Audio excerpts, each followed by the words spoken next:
फुलबाड़ी संलग्न जोटिया काली में सड़क दुर्घटना में हुई एक की मौत। गुस्साए लोगों ने किया पुलिस पर हमला, जवाबी कार्रवाई में पुलिस ने किया लाठीचार्ज।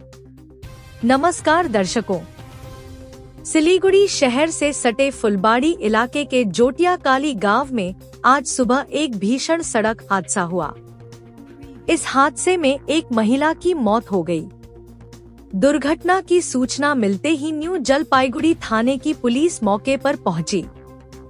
बताया जा रहा है कि यह दुखद सड़क दुर्घटना फुलबाड़ी के जटियाकाली मोड़ पर घटी, जहां एक महिला 14 पहियों वाले टैंकर के नीचे कुचल गई। मृतक महिला का नाम करुणा शर्मा है, जो प्रधान नगर थाना क्षेत्र के चंपासारी इलाके की रहने वाली थी।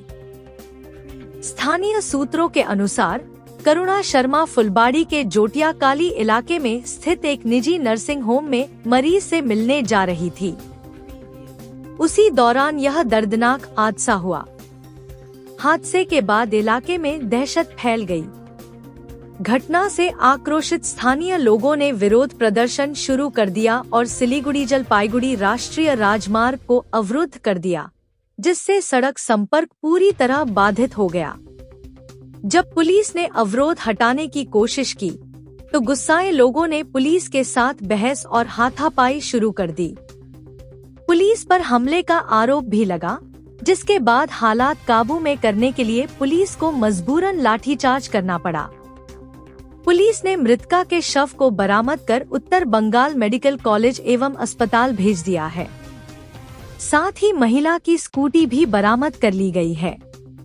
वहीं पुलिस ने दुर्घटना के लिए जिम्मेदार टैंकर को जब्त कर जांच शुरू कर दी है। स्थानीय लोगों का आरोप है कि यातायात पुलिस और प्रशासन की लापरवाही के कारण फुलबाड़ी समेत जोटिया काली इलाके में इस तरह की सड़क दुर्घटनाएं लगातार होती रहती हैं। दीदी बाड़ी कोথায় আপনাদের? চম্পাসারি। কোথায় যাচ্ছিলেন আপনারা? ক্যান্সার হসপিটালে। আর আপনার নাম কি? নাম বলো দিদি, নাম বলো। আমি ওই চার দোকানে ছিলাম। আমি চার দোকান থেকে দেখছিলাম যে রোডের উপরে দুটো মহিলা স্কুটি নিয়ে দাঁড়ায় ছিল। তারপরে গ্যাসের ট্যাঙ্কারটা আস্তে করে সামনে মুভমেন্ট করলো। করার পরে আমি চিল্লায় উঠলাম যে ভাই তোমার গাড়িতে দুর্ঘটনা ঘটলো। ওখান থেকে চিল্লাতে চিল্লাতে সামনে আসলাম। ড্রাইভার ও বুঝতেই পারলো না যে পিছনে আবার আমার আরেকজন ঢুকে গেল। তারপরে পুলিশ আমাকে বলছে কি হলো। আমি ওর ট্রাফিক পুলিশ যিনি আছেন সাদা ড্রেসে, উনি বলছে কি হলো। আমি বলে গাড়ি অ্যাক্সিডেন্ট হলো, তুমি বলছো কি হলো, দুর্ঘটনা করলো। ওরা চাম্পাশড়ি থেকে বলে আসছে ক্যান্সার হসপিটালে, বাবা ক্যান্সার হসপিটালে অ্যাডমিট আছে, ওখানে রিপোর্ট। হ্যাঁ স্পট হয়ে গেছে। হ্যাঁ 35-40-এর মতন। হ্যাঁ ওরকম নেপালি। প্রাথমিক তো একদম ট্যাঙ্কারের দোষ, 100% ট্যাঙ্কারের দোষ। একদম দাঁড়ানো, ওরা হয়তো কমপ্লিট ছিল যে দাঁড়ায়া ছিল এই কারণে যে ক্যান্সার হসপিটালটা কোথায়, এইটুকের জন্য। আমি তো আমার চোখের সামনে নির্ভর একটা প্রাণ চলে গেল। ওই তো ও বলতেই পারে না, এত কিছু ঘটে গেল। ট্রাফিক পুলিশ আমাকে জিজ্ঞাসা করছে যে কি ঘটনা ঘটলো, কি হলো। ট্রাফিক পুলিশ জিজ্ঞাসা করছে, আমি হচ্ছে নির্ভর প্রাণটা চলে গেল আর তুমি বলছো এখানটা কি হলো। কি দাবি করছেন আপনারা? কি দাবি করব, দাবি করার আছে কি?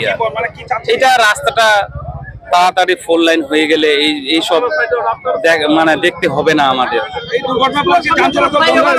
না যান চলাচল তো বন্ধ আছে। আমার নাম আলম। স্কুলের সামনে একটা মর্মান্তিক দুর্ঘটনা, সেটা কি দেখেছিলেন? আমাদের এখানে আপনারা জানেন এই জায়গাটা খুবই একটা বিপজ্জনক সংকুল একটা জায়গা, মানে বিপদ সংকুল একটা পথ। এখানে একটা টার্নিং আছে এবং এখানে আগে বিগত দিনে বহু অ্যাক্সিডেন্ট হয়েছে, আমরা নিজের চোখেও দেখেছি এবং ছাত্রছাত্রীরা রাস্তা পারাপার করে এখানে। এবং এখানে আমার মনে হয় ট্রাফিক কর্তৃপক্ষ যারা আছেন তাদের এখানে খুব শক্তিশালী একটা ট্রাফিক গার্ডের এখানে ব্যবস্থা করা উচিত। এখানে সিভিক একজন দায়িত্বে ছিলেন, তিনি আজকে হয়তো ছিলেন না বা তিনি হয়তো নিজের দায়িত্ব সেভাবে করেননি। এখানে মানে একটি মহিলার ওপর দিয়ে গাড়ি এখানে একেবারে উনি স্পট হয়ে যান। এখানে এই মুহূর্তে মানে আমাদের ঠিক স্কুলের গেটের ঠিক সামনে। এবং আমি তো ভাবতেই পারছি না যদি আজকে একটা ছাত্রছাত্রী এই ঘটনা ঘটতো তাহলে কি পরিস্থিতি হতো।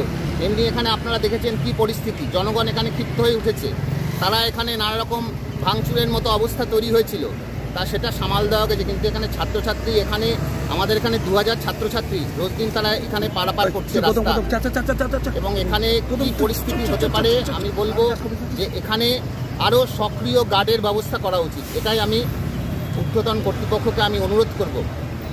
মাঝে মধ্যে ছিল ট্রাফিক পুলিশ, দেখুন এখানে একজন সিভিক থাকেন এবং একজন হয়তো এসআই এর ডিউটি হয়তো এখানে দেওয়া হয়েছে, কিন্তু আজকে হয়তো ঠিক যেই মুহূর্তে ঘটনাটি ঘটেছে আমাদের বিদ্যালয়ে পরীক্ষা চলছে, আমাদের 11টা থেকে পরীক্ষা, 10:30টায় ছাত্রছাত্রীরা আসা শুরু করে দেয়, কিন্তু ঘটনাটি ঘটেছে তার একটু আগে, এই 10টার একটু আগে ঘটনাটি ঘটেছে। তখন হয়তো ছাত্রছাত্রীরা সেরকম ছিল না, এখানে সেরকম ভিড় ছিল না, কিন্তু দুর্ঘটনা তখন ঘটেছে। আমি ঠিক বলতে পারবো না তখন সিভিক পুলিশ যিনি ছিলেন বা যারা দায়িত্বে ছিলেন তারা কি সেই সময় ছিলেন এখানে না ছিলেন না, কারণ আমরা চিৎকার চেঁচামেচি শুনে আমরা এখানে ছুটে এসেছি এবং এখানে জনগণ মারমুখী হয়ে উঠেছিলেন। তারপরে অনেক ট্রাফিক পুলিশের বিরুদ্ধে ক্ষোভ উগড়ে দিয়েছে।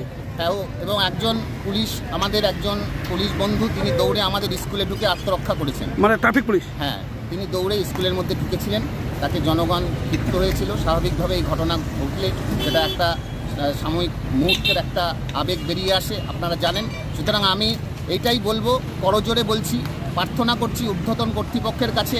আমরা আগেও বিভিন্ন সময় ডেপুটেশন দিয়েছি থানায়, স্কুলের পক্ষ থেকে, জনগণের পক্ষ থেকে। এটা খুবই সেন্সিটিভ জায়গা, এখানে আপনারা আরেকটু কঠোর গার্ডের ব্যবস্থা করুন এবং এখানে সারাক্ষণ এবং ভোরবেলা থেকে গার্ডের ব্যবস্থা করুন। শুধু স্কুল টাইমে গার্ড রাখলে হবে না, কারণ এই জায়গাটা কিন্তু অন্য সময়ও কিন্তু দুর্ঘটনা ঘটে, বড় বড় গাড়ি সবসময় এখানে গতিতে চলছে। সুতরাং শুধু স্কুলের সময় এখানে কিন্তু গার্ড রাখলে হবে না, এখানে সকাল থেকে একদম সন্ধ্যা অবধি, রাত্রি 8টা অবধি এখানে গার্ড রাখতে হবে। কি নাম আপনার? আমার নাম অভিষেক রায়, আমি বিদ্যালয়ের ভারপ্রাপ্ত শিক্ষক।